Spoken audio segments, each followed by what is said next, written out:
Sir,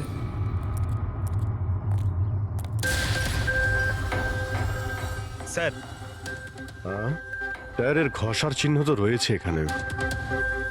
দেখতে পাচ্ছ এখানে এই তেল আর জল পড়ে আছে।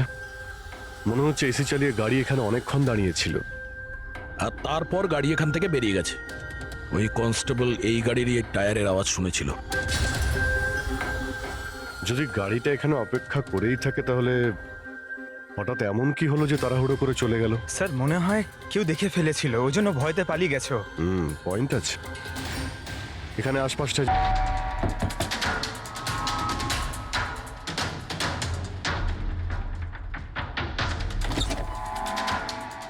নমস্কার। নমস্কার। নমস্কার, আমরা সিআইডি অফিসার্স। সিআইডি? ম্যাম, কালকে রাত্রে আপনি এখানে কিছু কিছু অদ্ভুত দেখেছিলেন বা শুনেছিলেন, এমন কিছু যা আগে কখনো ঘটেনি? হ্যাঁ, দেখে তো ছিলাম। অনেক রাত পর্যন্ত আমি ঘুমোতে পারিনি। আর রাতে আমি দেখলাম বাড়ির সামনে একটা বড় গাড়ি পার্ক করা আছে, কিন্তু ওটা আমাদের সোসাইটির কারণ নয়। অনেক রাত পর্যন্ত গাড়িটা কিন্তু ওখানেই ছিল। কোন গাড়ি ছিল আপনার মনে আছে কিছু? দেখুন, গাড়ির ব্যাপারে তো আমি বিশেষ কিছু তো জানি না, কিন্তু ওটা HX9 ছিল, কারণ আমার ছেলের কাছেও ওই একই গাড়ি আছে। I see. আরো একটা কথা, যতক্ষণ ওই গাড়িটা ওখানে দাঁড়িয়ে ছিল না, গাড়ির ইঞ্জিনটা চালুই ছিল আর ভিতরে একজন বসেও ছিল। আমি এটা দেখছিলাম আর তখনই ওখানে কাউকে একটা আসতে দেখলাম, আমাদের আয়েশার বাড়ির দিক থেকে। ওর হাতে কিন্তু একটা ব্যাগও ছিল। আরে এই যে, কে ওখানে? গাড়িটা তো চলে গেল, কিন্তু এটা বুঝতে পারলাম না যে ওরা কারা ছিল, কেন এসেছিল, আর ওরা আয়েশার বাড়িতেই বা কি করছিল। Thank you ma'am, thank you very much. Thank you. Sir, তার মানে খুনির সঙ্গে আর একটা লোক ছিল যে গাড়িতে বসে অপেক্ষা করছিল। লাখ টাকার গাড়ি ছিল। কি মনে হচ্ছে কে হতে পারে? সন্দেহের তালিকা এখন ওই তিনজনই রয়েছে। আরটিও থেকে খোঁজ নিয়ে দেখি এই গাড়িটা এই তিনজনের মধ্যে কার কাছে রয়েছে। স্যার, এই ধরনের দামি গাড়ি তিনজনের কাছে আছে। কি? হ্যাঁ স্যার, খুবই শৌখিন লোক, এক একজনের কাছে অনেক গাড়ি আছে। তাহলে এই তিনজনের মধ্যে ওই গাড়িটা কার আছে কি করে জানতে পারবো? তাও সিচুয়েশন অনুযায়ী খুনি এই তিনজনের মধ্যে কেউ মনে হচ্ছে। না স্যার, আমরা তিনজন এই খুনের ব্যাপারে কিচ্ছু জানি না। আপনারা এখানে কেন? স্যার, আয়েশা জীবনকালে তো আমাদের বাঁচা দুষ্কর করেই দিয়েছিল, এখন মরার পরেও আমাদের বাঁচা দুষ্কর করে দিচ্ছে। তার মানে?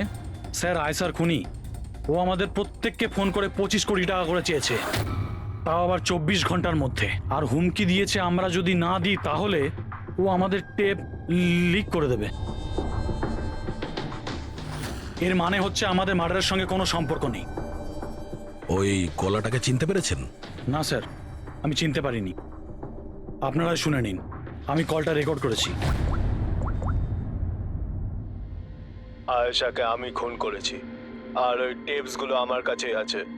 ওই টেপসগুলোর মধ্যে যা প্রমাণ আছে তোমাদেরকে সারা জীবন জেলে রাখার জন্য যথেষ্ট। 24 ঘন্টার মধ্যে কেম্যান ল্যান্ড ব্যাংকের অ্যাকাউন্ট নাম্বার 23122-তে 25 কোটি টাকা জমা করে দিন, না হলে এই প্রমাণটা পুরো দুনিয়া দেখবে। তোমাদের কাছে 24 ঘন্টা আছে, ভেবে নাও কি করবে। ওকে ট্রেস করো, দেখো কোথা থেকে ফোন এসেছে, কে ফোন করেছিল, দেখো কোনো ডিটেলস পাওয়া যায় কিনা। ওই যে ও অ্যাকাউন্ট নাম্বার দিয়েছে, ওটা দিয়ে হয়তো জানা যেতে পারে। না, ইন্টারন্যাশনাল ব্যাংক স্যার, কোনো ডিটেল দেবে না ওরা। হ্যাঁ, কথাটা ঠিকই। স্যার, হ্যাঁ, ইন্টারন্যাশনাল কল, ট্রেস করতে পারছি না। তার মানে কিছুই হবে না? ওই বদমাসকে 25 কোটি টাকা দিতেই হবে? না। কেন দেবেন 25 কোটি টাকা ওই বদমাশ লোকটাকে? হ্যাঁ, আর কেন দেবেন যেখানে আপনারা কিছু করেননি? না কোনো ঘুষ দিয়েছেন আপনারা, না কোনো বেআইনি কাজ করেছেন। তাহলে আপনাদের বিরুদ্ধে ওই টেপে তো কিছুই থাকবে না। হ্যাঁ, যদি আপনারা কিছু করে থাকেন তাহলে। আরে এটা কি বলছেন স্যার? আমরা কিচ্ছু করিনি, আমরা ইনোসেন্ট, আমরা নির্দোষ। আপনি তো অযথাই আমাদের ওপর। আশ্চর্য তো। এনিওয়ে, থ্যাংক ইউ, আমরা নিজেরা সামলে নেব। চলো।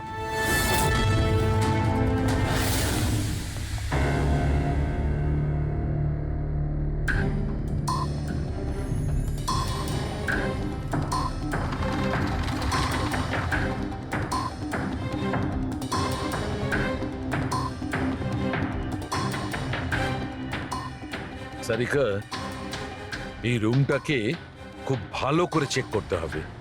খুনি এখানে ঘন্টার পর ঘন্টা ছিল, তার মানে এখানে কোনো না কোনো জিনিস নিশ্চয়ই পাবো আমরা, যেটা দিয়ে ওর ডিএনএ টেস্ট করা সম্ভব। ওর চুল, ওর নখ, যা কিছু।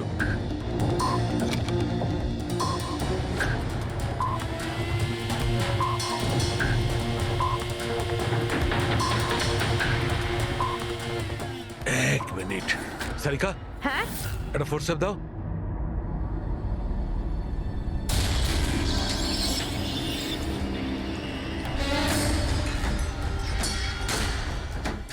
মাই গড, সারিকা এই দেখো। Contact lenses. Yes, contact lens.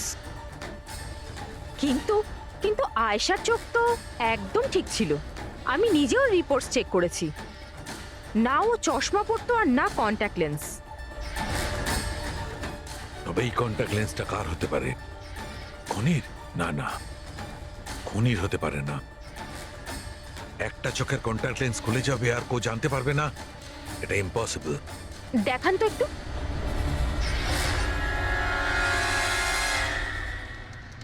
বেশ হাই পাওয়ারের লেন্স। High power lens. কিছু তো আছে এই রুমে। একে তো এই ঘরটা চারিদিক থেকে বন্ধ, কোনো জানলা নেই, কোনো ভেন্টিলেটর নেই। হ্যাঁ? ও ওহো, কি হয়েছে? সারিকা তুমি জানো তো ওই কালার স্টেন কেমিক্যাল বানানো হয় যা দিয়ে ঘাম টেস্ট করা যায়? হ্যাঁ জানি। গুড, এক কাজ করো, তুমি কালার স্টেন কেমিক্যাল বানাও। খনি এখানে এই ঘরের মধ্যে ঘন্টার পর ঘন্টা ছিল, আর আমাদের অল্প সময়ের মধ্যে এত ঘাম হয়ে গেল। খনির তো খুব ঘাম হয়েছিল। ইয়েস, এই ঘামটাকে চেক করব, তার থেকে জানা যাবে যে খনি কোথায় ছিল, দাঁড়িয়ে ছিল না বসে ছিল না কিভাবে ছিল, সব কিছু। ওই র্যানসাম কলের কোনো মানেই হয় না, ওই কল বোগাস হতে পারে। হ্যাঁ স্যার, কারণটা আমাদের কেস থেকে সরানোর জন্য আর টাকা কামানোর জন্য। এই তিনজনের মধ্যে কেউ আয়েশাকে খুন করে আর ওই টেপটাকে চুরি করে, আর সে বাকি দুজনকে কল করে ব্ল্যাকমেল করছে। কিন্তু স্যার, সে কে? স্যার, আমার তো মনে হয় কুমার হতে পারে। ও ভীষণ রকচটা, যে কারো খুন করতে পারে। আর ওই বাকি দুজন, ওরাও কম যায় না স্যার। এই তিনজনের যেমন পয়সাও আছে তেমন ক্ষমতাও আছে এদের। খুনি এই তিনজনের মধ্যেই কেউ হবে স্যার। আর খুনির একজন সঙ্গীও আছে, যে ওই বাইরে গাড়িতে বসে খুনির জন্য অপেক্ষা করছিল। হ্যাঁ, হবে তো এই তিনজনের মধ্যেই কেউ, আর এমন একজন যে আয়েশাকে খুব কাছ থেকে চিনতো। এক্স্যাক্টলি, সেজন্য ও জানতো যে আয়নার পেছনেও আরো একটা রুম আছে, আর আয়েশা কোন ক্রিম ব্যবহার করতো সেটাও ও জানতো। স্যার, এর মানে ওই গোপন জায়গার ব্যাপারে খুনি ছাড়া আর কেউ কিছু জানতো না। এক্স্যাক্টলি। তাহলে স্যার? তাহলে আবার কি করবে দয়া? ধরে ফেলো ওদের। ওদের প্ল্যানিং এই, ওদেরকে ফাঁসাতে হবে।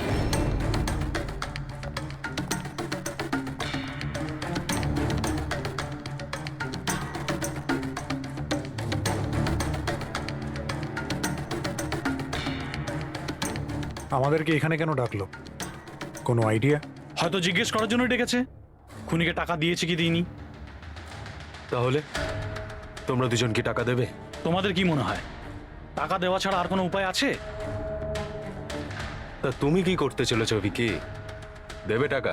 দেখো, টেপের ব্যাপারে তো কিছু বলতে পারছি না, আর তাছাড়া আমি কোনো বেআইনি কাজ করিনি, এই জন্য টাকা দেওয়ার তো কোনো প্রশ্নই আসে না। সরি, আমি টাকা দিচ্ছি না। ও কাম অন ম্যান, এত ঢং করার কি আছে? কিছু করে থাকলে বলো না, শুধু আমরা তিনজনই আছি এখানে। দেখো রাহুল, যদি কথা... এক সেকেন্ড, নাও, সিআইডি মেসেজ করেছে। আরে কোথায় আছে ওরা? কি লিখেছে বল। কোথায় আটকে গেছে, আসতে পারবে না, ফিরে যেতে বলেছে। হোয়াট ননসেন্স ভাই, আমরা কখন থেকে এখানে বসে আছি, শুধু শুধু সময় নষ্ট করে গেল। এবার কি করবে? যাওয়া যাক, আর কি, চলো, কাম অন।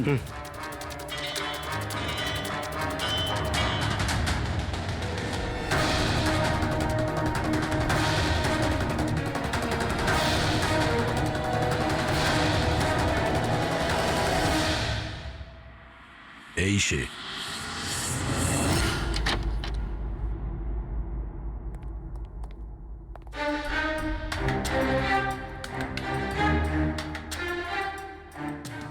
স্যার, ভিকি, তার মানে ও জানতো যে আয়নাটার পিছনে ক্যামেরা আছে। হ্যাঁ, বাকি দুজনের হয় এরা কিছু জানে না, না হলে আমাদের সামনে অ্যাক্টিং করছে।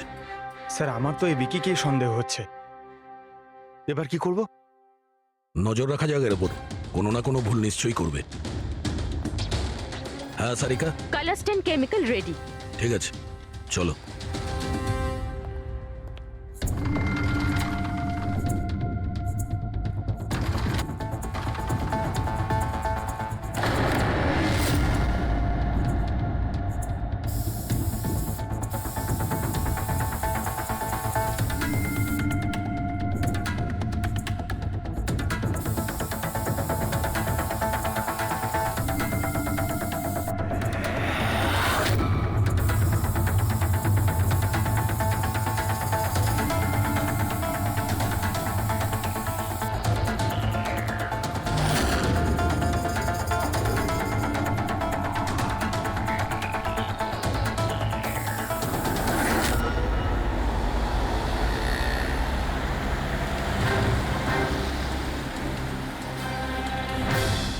আরে স্যারও যাচ্ছেটা কোথায়? আরে কোথায় আর যাবে পঙ্কজ? বন্ধুদের সাথেই দেখা করতে যাচ্ছে, আবার কি?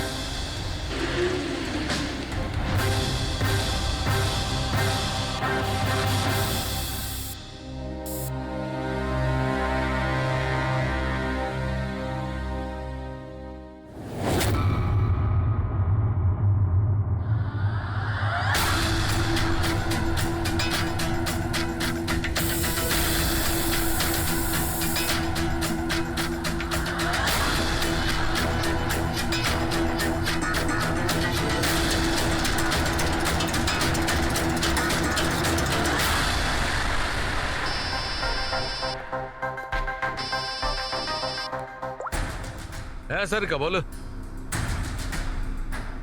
গুড, কিছু পেলে? মেঝেতে? মেঝেতে শুয়েছিল? মেঝেতে কেন? ওকে ওকে, ঠিক আছে সারিকা, আমি তোমাকে পরে ফোন করছি। বাই। ওই 2 দিন আগে আমি 1124 লাস্টটা এনেছিলাম। হ্যাঁ স্যার। কোথায় ওটা? ওর মুখটা দেখতে হবে। এই যে স্যার।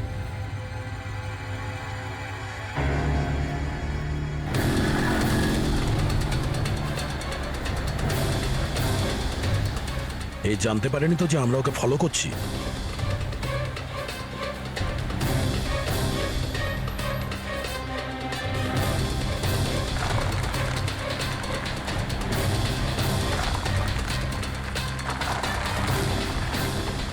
স্যার, এটা সত্যি সত্যি বাড়িতে ঢুকে গেল। ভেবেছিলাম ও কোনো বন্ধুর সাথে দেখা করবে। হ্যাঁ অভিজিৎ। কি? ডক্টর সালুকে বলে দিয়েছেন যে খুনি কে? কে? ও হ্যাঁ, আমরা এই ভিকিকে ফলো করতে করতে ওর বাড়ির কাছে পৌঁছে গেছি। ঠিক আছে, আমরা ওয়েট করছি। অভিজিৎ আসছে।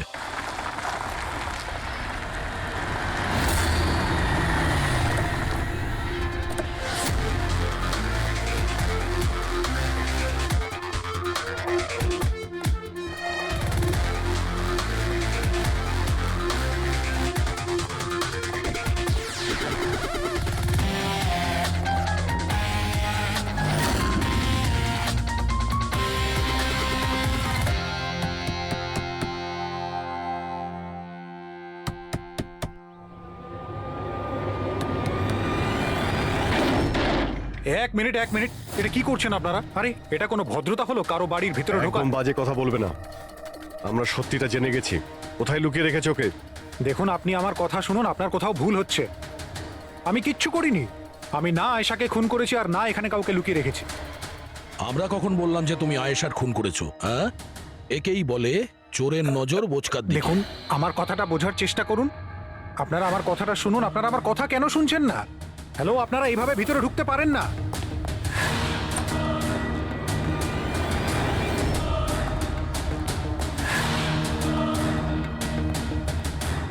এখানে তো কেউ নেই। আমি বলছি আপনাদেরকে এখানে কেউ নেই, প্লিজ। আরে বন্ধ করুন এগুলো, এইভাবে ভিতরে আপনারা ঢুকতে পারেন না। Hello, excuse me, hello. আরে ওপরে কিচ্ছু নেই স্যার। আরে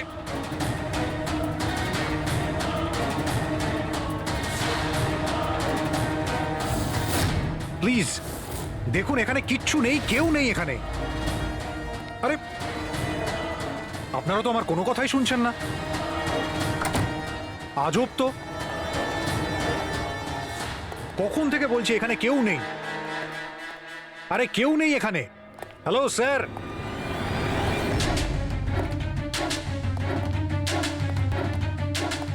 দেখুন আমার কথাটা শুনুন প্লিজ, শুনুন। দেখুন দেখুন, আমি আপনাকে বলছি আমি আয়েশাকে খুন করিনি। প্লিজ আমার কথাটা বোঝার চেষ্টা করুন, আমি সত্যি বলছি। আমরা জানি যে তুমি আয়েশাকে খুন করনি। তাহলে আপনারা এখানে কি খুঁজছেন? 1 মিনিট সব জানতে পারবে।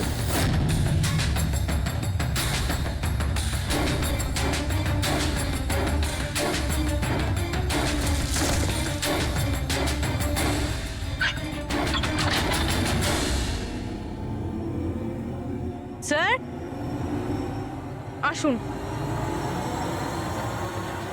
আয়েশা দেবী, আপনার খেলা শেষ, চলে আসুন। সালুমকে স্যার আগেই বলে দিয়েছিল তুমি বেঁচে আছো। আসলে আমি ওর চোখটা চেক করব।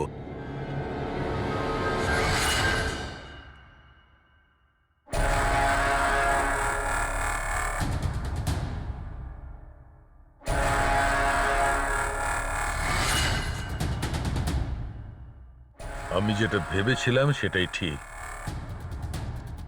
তুমি আসলে আয়েশা হতেই পারো না। তুমি তো সে যাকে ঘরের মধ্যে বেঁধে রাখা হয়েছিল।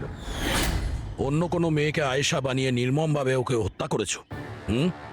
কে ছিল ওই মেয়েটা? কি শত্রুতা কি ছিল ওর সঙ্গে? ওর সাথে কোনো শত্রুতা ছিল না। আমি শুধু আমার জীবনটাকে বাঁচাতে চেয়েছিলাম। আমি খুব ভালো করে জানতাম যে সিবিআইকে সাক্ষী দেবার পরেও আমি সুরক্ষিত থাকবো না। এই তিনজনেই কিন্তু খুব ডেঞ্জারাস। ওরা আমাকে ঠিক খুঁজে বের করে নিত, আর আমি ভয় পেয়ে বেঁচে থাকতে পারতাম না। তাই আমার সামনে একটাই রাস্তা ছিল, নিজের মরে যাওয়ার মিথ্যে অভিনয় করে সারাটা জীবনের মতো উধাও হয়ে যাওয়া। এই পরিকল্পনাটা আমরা দুজনে মিলে বানিয়েছিলাম। ওই মেয়েটা একটা স্ট্রাগলিং অ্যাক্ট্রেস ছিল। ওকে আমরা ইন্টারনেটের কোনো অনলাইন কাস্টিং এজেন্সি থেকে খুঁজে বার করেছি। রিয়া নাম ছিল ওর। ওকে এই জন্যই সিলেক্ট করেছিলাম কারণ ওর হাইট, ওয়েট সব কিছুই আয়েশার মতো ছিল। আমরা ওকে মিথ্যে মিটিংয়ের অজুহাতে বাড়িতে ডাকি, আর ওকে অজ্ঞান করে দিই, আর ওকে বেঁধে ওই গুপ্ত রুমে রেখে দিই।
তোমার প্ল্যান তো কার্যকরী হয়েছিল, তাহলে ফোন করে টাকা চাওয়ার নাটক কেন করলে? আমরা ভাবলাম যে আপনাদের এই তিনজনের থেকে মনোযোগ সরে যাবে, আর আমরা টাকাও পেয়ে যাব নতুন জীবন শুরু করার জন্য।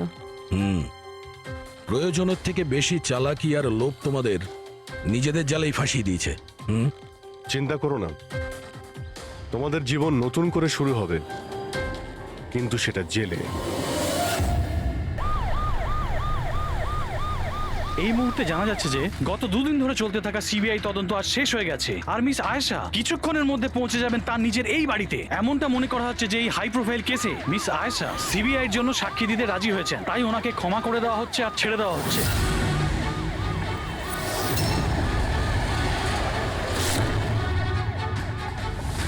ম্যাম, এটা কি সত্যি যে আপনি সিবিআই এর জন্য সাক্ষী দিতে রাজি হয়েছেন? ম্যাম, পুলিশ আপনাকে নিজের থেকে সিকিউরিটি দিচ্ছে নাকি সিবিআই? ম্যাম, এটা কি সত্যি যে আপনার কাছে উপযুক্ত প্রমাণ আছে? আপনি করে সাক্ষী দিতে চলেছেন? ম্যাম, সত্যি ইনি হলেন মিস আয়েশা, যিনি এত কড়া নিরাপত্তার মধ্যে নিজের বাড়ির ভিতরে ঢুকে গেলেন কোনো প্রশ্নের উত্তর না দিয়ে।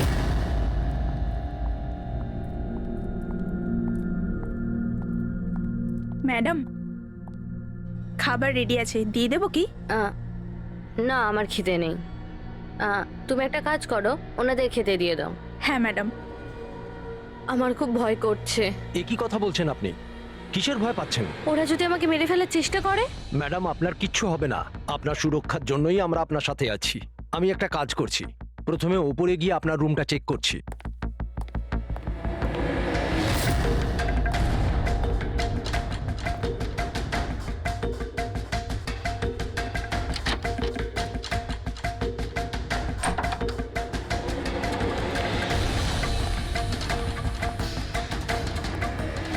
আপনার রুমটা চেক করেছি, সবকিছু ঠিক আছে, আর আপনি গিয়ে রেস্ট নিতে পারেন। দেখুন, আপনার কিচ্ছু হবে না। আর তাছাড়াও শুধুমাত্র একটা রাতের ব্যাপার, সকালে কোর্টে রায় বেরিয়ে যাবে আর ওরা গরাদের পিছনে চলে যাবে। You just relax.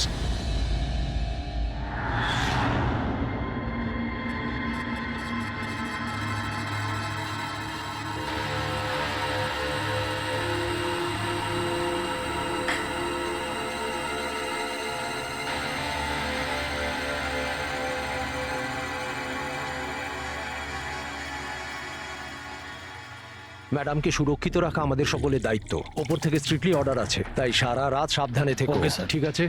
খাওয়া শেষ হলে নিজের নিজের পজিশন নিয়ে নিও।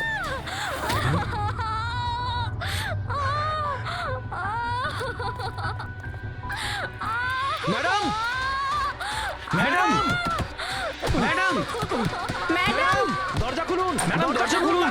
দরজাটা খুলুন ম্যাডাম।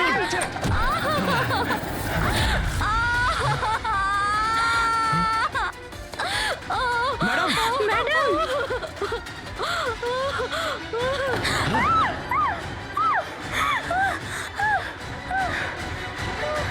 ও শিট।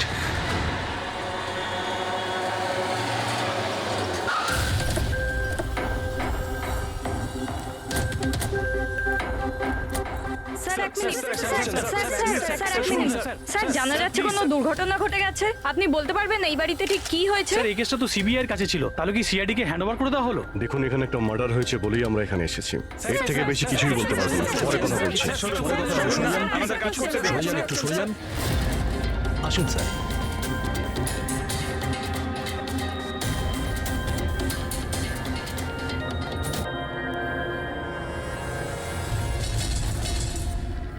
ওর মুখটা আর হাতটা তো একদম পড়ে গেছে। ওরার কোনো চিহ্ন তো এই রুমে আর দেখতেই পাচ্ছি না। দেখে তো মনে হচ্ছে যে অ্যাসিড অ্যাটাক হয়েছে। হ্যাঁ দয়া, অ্যাসিড অ্যাটাক কি হয়েছে?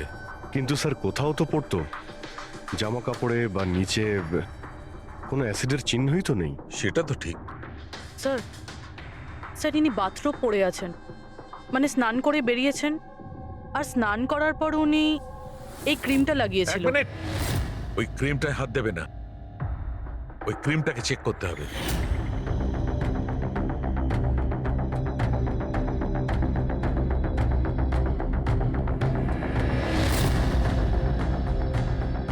আরে, এ তো কিছুই হলো না। হবে পঙ্কজ, ওয়েট।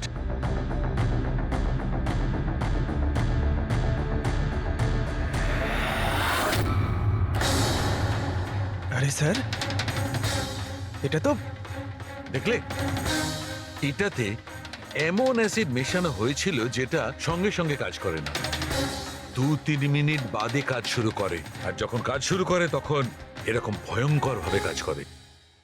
স্যার তার মানে স্নান করার পর উনি এই ক্রিমটা লাগিয়েছেন আর সেটার এফেক্ট কিছুক্ষণ পরে হয়েছে। একদম ঠিক। কেউ আসলে একে মারবার জন্যে এর নিজের যে ক্রিম ছিল সেটা এই ক্রিমটার সঙ্গে বদলে দিয়েছে। এটা এটা কি বলছেন আপনারা? কি কি ব্যাপার? আপনি মনে হচ্ছে একটু বেশি ঘাবড়ে গেছেন। হ্যাঁ, কি জানেন আপনি এদের ব্যাপারে? না স্যার, আমি কিছুই জানি না। ম্যাডাম তো এই ক্রিমটা রোজই ব্যবহার করতো। আর এটা খনি ভালো মতোই জানতো, আর এটারই সুযোগও নিয়েছে। যেই হোক না কেন আয়েশাকে খুব কাছ থেকে চিনতো। আচ্ছা, ওটা আপনি নয় তো? না স্যার। দেখো আমরা জানি তুমি কিছু জানো। না ম্যাডাম, আমি কিছুই লুকাচ্ছি না। ব্যাস এই ক্রিমটা আমি লুকিয়ে লুকিয়ে কখনো কখনো ব্যবহার করতাম, আর আজও এই ক্রিমটা আমি মেখেছি। এক মিনিট, এই ক্রিমটা তুমি কখন লাগিয়েছো? স্যার, ম্যাডামের ঘরে আসার কিছুক্ষণ আগে, এই ধরুন 8টা নাগাদ। 8টার সময়? চেক করো। স্যার পুড়ে যাওয়ার তো কোনো চিহ্নই নেই। হবে না, পোড়ার দাগ এই জন্য হবে না কারণ উনি যখন ক্রিমটা লাগিয়েছিলেন ওতে অ্যাসিড ছিল না, মানে ওই ক্রিমটা অরিজিনাল ছিল। তার মানে খনি ক্রিম 8টা থেকে 9টার মধ্যেই বদলে দিয়েছিল। কিন্তু কিভাবে? এখানে এত সিকিউরিটি ছিল। মনে হয় আগে থেকেই কেউ রুমে ছিল। এটা কি করে হতে পারে স্যার? কারণ ম্যাডাম এখানে আসার আগে আমি এই রুমটাকে ভালো করে চেক করেছিলাম, এখানে কেউ ছিল না। আর তাছাড়া ম্যাডামের চিৎকার শুনেই আমরা দৌড়ে এখানে এলাম, আর দেখি দরজা ভেতর থেকে লক স্যার। হ্যাঁ স্যার, আর ভেতরে আসার জন্য আমাদের দরজা ভাঙতে হয়েছিল। ঠিক আছে, আপনারা এখন আসুন, প্রয়োজন পড়লে আবার ডেকে নিচ্ছি। Okay sir. রুমের ভিতরে কেউই আসেনি, কিন্তু রুমটা চেক করতেই কনস্টেবলই এসেছিল। পুরবি একটা কাজ করো, এদের সবার ব্যাকগ্রাউন্ড চেক করো। ততক্ষণে আমরা জানার চেষ্টা করি যে ব্যাপারটা কি। এত মিডিয়া, সিবিআই এর কেস, এতগুলো সিকিউরিটি, কি কারণে? অ্যাকচুয়ালি আয়েশা খুব বড় খেলোয়াড় ছিল, লাইক এজেন্ট। যে ধরনের এজেন্ট দুটো পার্টির মধ্যে ডিল করিয়ে মাঝখান থেকে ভালো কমিশন নিয়ে সরে যায়। শুধু এটা ধরে নিন যে আয়েশাও এই ধরনেরই এজেন্ট ছিল, কিন্তু টপ লেভেলে। ওর সমস্ত ডিলগুলি লাখ আর কোটি টাকার উপরেই হতো, আর সব কটাই ছিল একেবারে বেআইনি। আমাদের কাছে এসব কিছুরই প্রমাণ ছিল, আমরা ওকে অ্যারেস্টও করেছিলাম। কিন্তু ও হঠাৎ করে রাজসাক্ষী হয়ে গেল। ও নিজের মুক্তির বিনিময়ে 3 জন বড় ব্যবসাদারের দুর্নীতির বিরুদ্ধে আমাদের হাতে সব প্রমাণগুলো দিত। আজ কোর্টে শুনানি ছিল, কিন্তু কাল রাতেই ওর মার্ডার হয়ে যায়। 3 জন বড় বিজনেসম্যান, এরা কারা? বিকি, রাহুল, কুমার। এই 3 জনের কাছেই পয়সা আর পাওয়ার যথেষ্ট আছে, যা খুশি করতে পারে। আর যে প্রমাণগুলো আয়েশার কাছে ছিল? আয়েশার কাছে কিছু টেপ ছিল, এই 3 জন বিজনেসম্যানের বেআইনি কাজের কিছু ভিডিও ফুটেজ।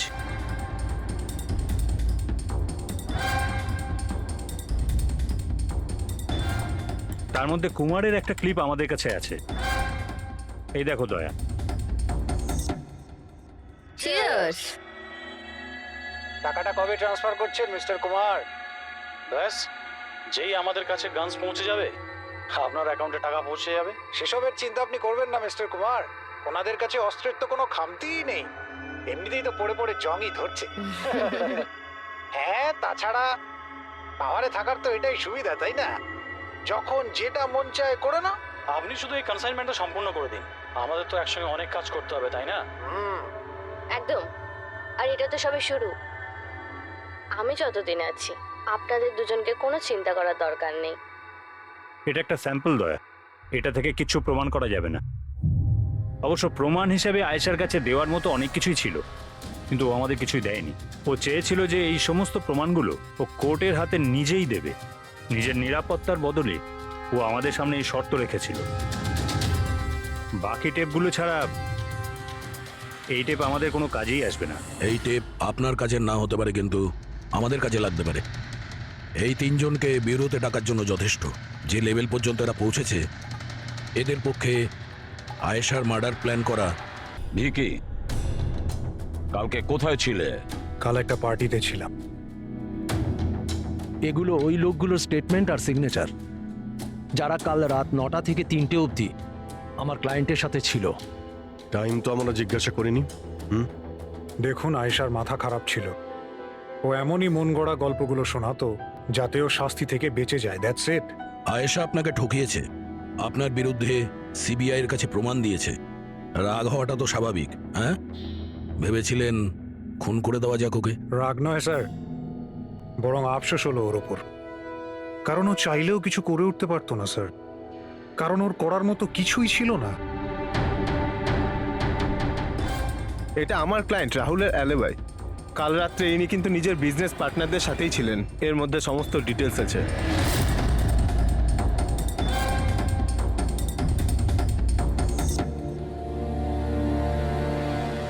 আমার মনে হয় না যে আপনাদের কিছু জানার আছে বলে।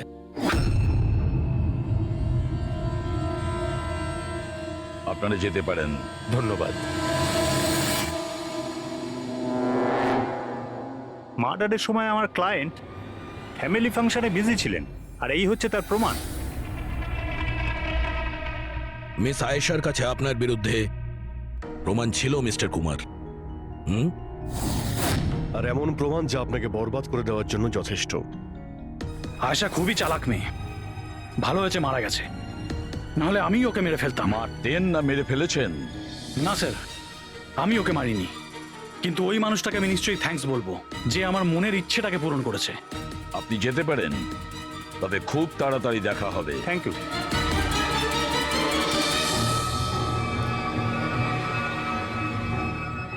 আপাতত আমরা কাউকেই অ্যারেস্ট করতে পারবো না। এখানে সবারই কোনো না কোনো কারণ আছে। স্যার, হ্যাঁ স্যার, স্যার একটা কথা জানা গেছে।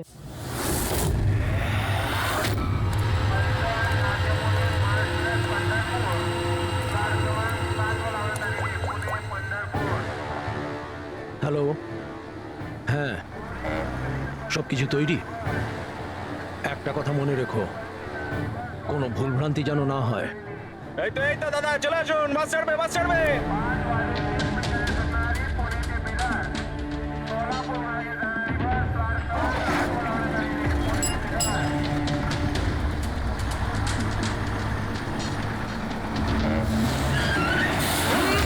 চাপ বাবা। আরে দাদা, কি হলো? বাস দাঁড়ালো কেন? আরে বাসের সামনে কেউ গাড়ি দাঁড় করিয়ে দিয়েছে দাদা। মাঝ রাস্তায়?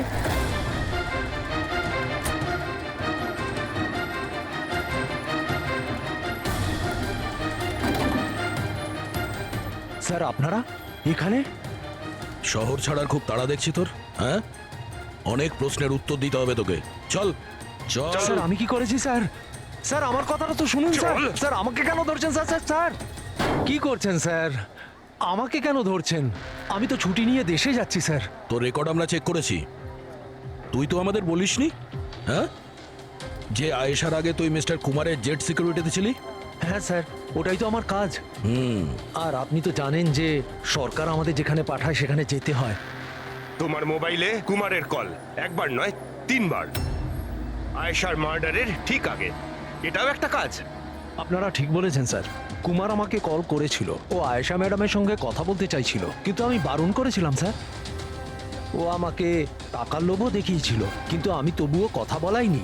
প্রথমে 2 বার বারণ করেছিলি তুই, আর তারপর রাজি হয়ে গেলি তুই। হ্যাঁ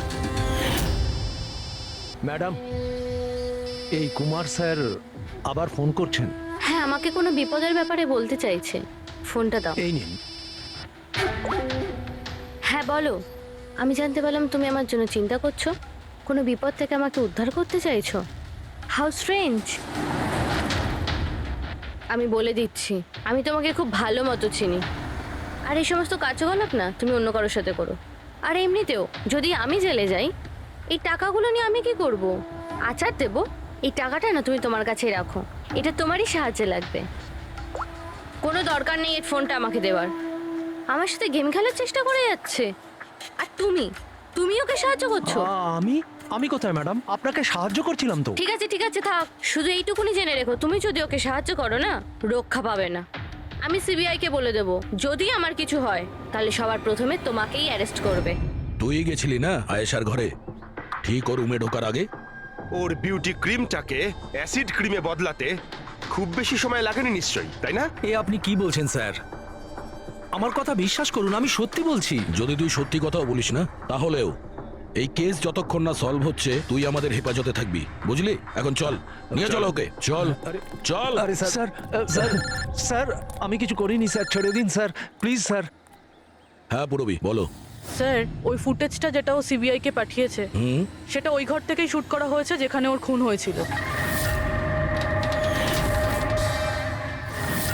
তার মানে আয়েশার বেডরুমে?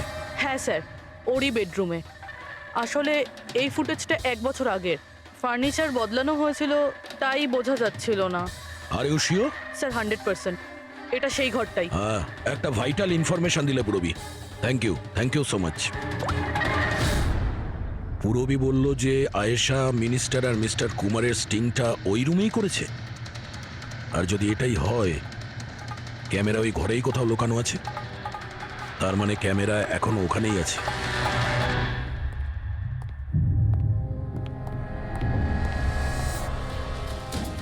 রুম তো এটাই।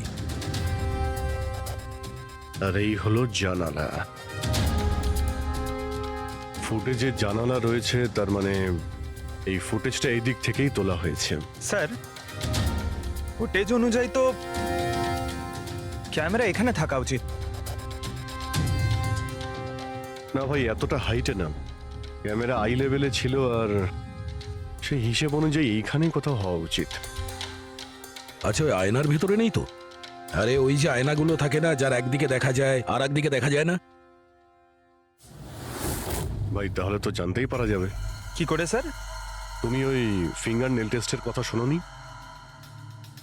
যে কোনো অচেনা জায়গাতে বা ট্রায়াল রুমে ড্রেস চেঞ্জ করার আগে এই টেস্ট করে নেওয়া উচিত, ফিঙ্গার নেল টেস্ট। তোমার যে নখ রয়েছে সেটা তুমি কাঁচের মধ্যে লাগাও, আর তোমার রিফ্লেকশনে যে নখ আছে আর তোমার যে নখ রয়েছে তার মধ্যে যদি গ্যাপ থাকে তাহলে সেটা আসল, আর যদি গ্যাপ না থাকে তাহলে সেটা নকল ওয়ান ওয়ে। যেমন এই মিররটা, এটা ওয়ান ওয়ে মিরর। যদি মিররটা ওয়ান ওয়ে হয় তাহলে তো এর পেছনে জায়গা থাকার কথা।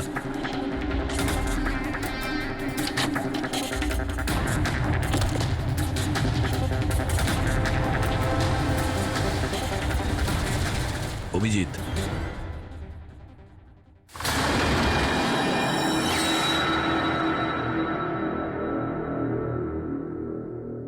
এখানে তো পুরো ফিল্মের সেটআপ লাগানো রয়েছে।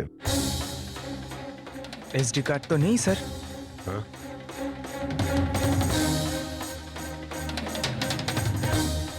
লকার খালি। স্যার, মনে হয় টেপটা এখানেই রাখতো। এই জায়গা থেকেও বড় বড় লোকের কেলেঙ্কারি রেকর্ড করেছে, আর এই জায়গায় ব্যবহার করে খুনি ওকে খুন করে দিয়েছে। হতে পারে এই ওয়ান ওয়ে মিরর দিয়ে ওকে ছটপট করে মরতে দেখেছে ও। স্যার, তার মানে আমরা যখন ওখানে লাশের সঙ্গে ছিলাম তখনও এখানে ছিল, আর আমাদের যাওয়ার পরে সুযোগ বুঝেও এখান থেকে পালিয়ে গেছে। তার মানে আয়েশা আর পুলিশের অনুপস্থিতিতে লোকটা বাড়িতে ঢুকেছিল, হয়তো বাড়ির পিছন থেকে।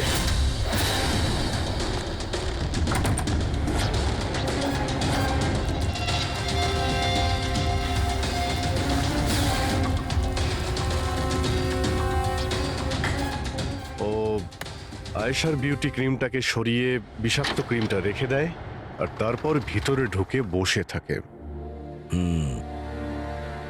তার মানে ও চোখের সামনে আয়েশা ওই ক্রিমটা লাগিয়েছে, আর একটু বাদে ছটফট করতে করতে মরে গেছে। তারপর পুলিশ আর রাখি এখানে আসে, তখনও ভেতরে ছিল। তারপর আমরা এখানে এসেছি, তখনও ভেতরে ছিল। তারপর রাত্রে সুযোগ পেতেই ও টেপগুলো নিয়ে এখান থেকে পালিয়ে গেছে, মনে হচ্ছে ওই রাস্তা দিয়েই। কিন্তু স্যার, মেইন গেটে তো পুলিশ দাঁড়িয়ে ছিল, ও মনে হয় পেছন থেকেই পালিয়েছে। এমন তো কিছু নয় স্যার, কিন্তু হ্যাঁ স্যার, প্রায় ধরুন মাঝরাতের দিকে গাড়ির চাকার এরকমই একটা আওয়াজ শুনতে পেয়েছিলাম। শব্দটা কোথা থেকে হয়েছিল মনে আছে তোমার? এই তো স্যার, এই পেছনের দিক থেকে, কিন্তু একবারই পেয়েছিলাম স্যার, আর দ্বিতীয়বার শুনিনি স্যার। ঠিক আছে, থ্যাংক ইউ।